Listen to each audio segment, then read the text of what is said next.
ఆంధ్రప్రభలోనే page number 8 తీసుకున్నట్లయితే కింద కాంగ్రెస్ వల్లే ముసలం అంటూ ఒక వార్త మనం చూస్తున్నాం.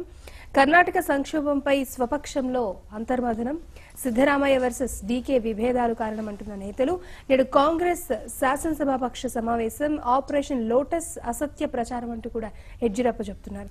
సో ఏదైతే కాంగ్రెస్ వల్లే ముసలం అంటూ కూడా ఇప్పుడు కర్ణాటకలో ఈ సంక్షోభంపై సో ఏదైతే కుమారస్వామి గాని రాహుల్ గాని పార్టీలో జరుగుతున్న ఈ పరిణామాలని సరిగా పట్టించుకోకపోవడం వల్లే ఇలాంటి విభేదాలు వస్తున్నాయి అంటున్నారు.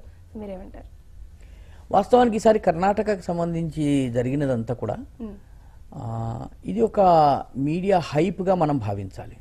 ఎందుకంటే నిజంగా బీజేపీ ప్రయత్నం చేసి ఉన్నట్లయితే చాలా సీరియస్ ప్రయత్నం చేసి ఉండేది. రెండవది, ఈ సమయంలో బీజేపీకి కర్ణాటకలో అధికారాన్ని హస్తగతం చేసుకోవడం ద్వారా కలిసి వచ్చేది ఏముంది? కలిసి వచ్చేది ఏమీ లేదు. 2 నెలల ఎన్నికలకు వెళ్తున్నటువంటి సమయంలో ఈ పరిణామాలు జరిగినట్లయితే బీజేపీకి వచ్చే లాభం లేదు. కాబట్టి ఇది ఒక ప్రయత్నపూర్వకంగా దీన్ని లీక్ చేసి 2 ఎమ్మెల్యేలని అటు ఇటు తిప్పి కొంత ఏదన్నా ఒక ప్రచార ఒక పర్సెప్షన్ బిల్డింగ్ పని ఏమన్నా చేశారా అన్నటువంటి అనుమానం నాకు కలుగుతున్నది. ముఖ్యంగా కాంగ్రెస్ ఎమ్మెల్యేలు ఎవరు వెళ్ళలేదు. నిజానికి ఈరోజు అసంతృప్తి చాలా తీవ్రంగా ఉన్నది విదిన్ కాంగ్రెస్ పార్టీ. కొందరికి మంత్రి పదవులు వచ్చినాయి, చాలా మందికి మంత్రి పదవులు దక్కలేదు. అధికారం కుమారస్వామి చేతిలో ఉండడం ఇష్టం లేనటువంటి వర్గం ఒకటి, చాలా బలమైనటువంటి వర్గం ఉంది. కుమారస్వామిని పపెట్ గా కీలుబొమ్మలా పెట్టి పని నడుపుకోవాలని భావిస్తున్నటువంటి నాయకత్వం కాంగ్రెస్ లో ఇంకొకటి ఉంది. రెండవది, కాంగ్రెస్ పార్టీలో ఇప్పుడు 2 బలమైనటువంటి నాయకులు ఉన్నారు. డీకే శివకుమార్ ఒకరు ఎదుగుతున్నటువంటి నాయకుడు, అధిష్టానం ఆయన్ని బాగా ఎక్కువ నమ్ముతోంది.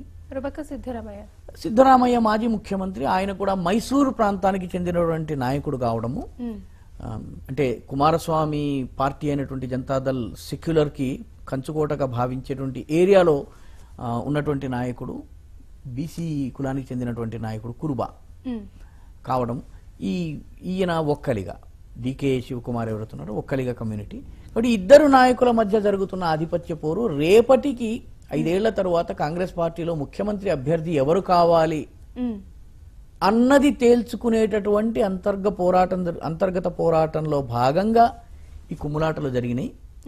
దీనికి బీజేపీ ఏదో ఎమ్మెల్యేలను లాగుతోంది చేస్తోంది అన్నటువంటి యడ్యూరప్ప చాలా స్పష్టంగా మాకు ప్రస్తుతం ప్రభుత్వాన్ని పడగొట్టేటువంటి ఆలోచన లేదు, ఆ రకంగా చేయాల్సినటువంటి అవసరం మాకు లేదని చెప్పారు. కానీ ఈ క్షణాన ప్రభుత్వాన్ని పొందటం వల్ల బీజేపీకి కలిసి వచ్చేది ఏమీ లేదు.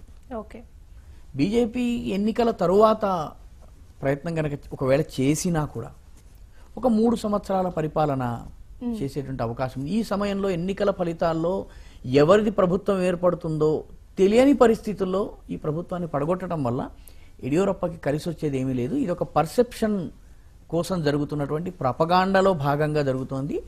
కాంగ్రెస్ తన అంతర్గత కుమ్ములాటల్ని బీజేపీ మీద వేసి తప్పించుకునే ప్రయత్నం చేస్తున్నట్టుగా అనిపిస్తోంది. ఎందుకంటే ఈ మొత్తము ఉదంతంలో ముఖ్యమంత్రి కుమారస్వామి నుంచి ప్రకటన లేదు, ఆయన భయపడ్డట్టుగా కూడా కనిపించలేదు, ప్రభుత్వం పోతుందన్న ఆందోళన కూడా ఆయనలో ఏమీ కనిపించలేదు.